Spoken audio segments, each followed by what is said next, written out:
سال 1970 میں ایک کینیڈین پروفیسر گیری ملر نے قرآن مجید میں کوئی خامی تلاش کرنے کا ارادہ کیا۔ گیری ملر ٹورنٹو یونیورسٹی میں پڑھاتا تھا اور عیسائی مبلغ بھی تھا۔ اس کا خیال تھا کہ قرآن مجید میں خامی ڈھونڈ لینے سے مسلمانوں کو عیسائیت پر لانے میں مدد ملے گی۔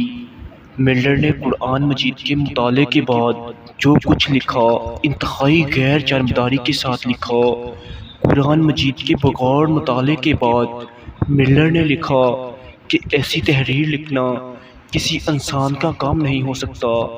قرآن مجید کی سب سے پہلی چیز جس نے ملر کو متاثر کیا وہ اس مقدس کتاب کی آیت کا ایک خاص انداز تھا، مثلاً سورۃ النساء کی 82ویں آیت جس کا ترجمہ ہے تو کیا وہ قرآن پر غور نہیں کرتے؟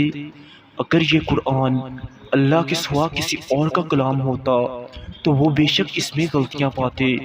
اور سورۃ البقرہ کی 30ویں آیت جس کا ترجمہ ہے کہ اگر تم اس کتاب پر شک کرتے ہو جو ہم نے اپنے پیغمبر پر اتاری ہے تو اس جیسی ایک صورت لا کر دکھاؤ۔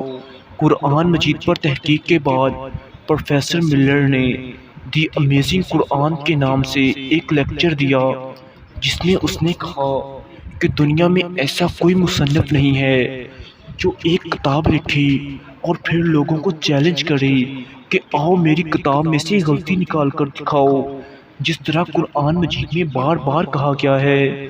ملر مزید کہتا ہے کہ یہ بہت ہی حیران کن ہے کہ قرآن مجید میں جو آیات مسلمانوں کی شکست یا صدمے کے موقع پر نازل ہوئیں ان میں فتح کی خوشخبری سنائی گئی، جبکہ جو آیات کسی فتح کے موقع پر نازل ہوئیں ان میں غرور و تکبر سے بچنے کی تنبیہ کی گئی اور مسلمانوں سے مزید جدوجہد اور قربانیاں طلب کی گئیں۔ گیری ملر کہتا ہے کہ اگر کوئی شخص اپنی آپ بیتی لکھتا تو وہ اپنی فتوحات پڑھا چڑھا کر بیان کرتا اور شکست کو بھی ہیلے بہانے سے جیت ہی قرار دینے کی کوشش کرتا، لیکن قرآن مجید میں تسلسل کے ساتھ اور انتہائی منطقی انداز میں اس کے بالکل برعکس لکھا گیا ہے۔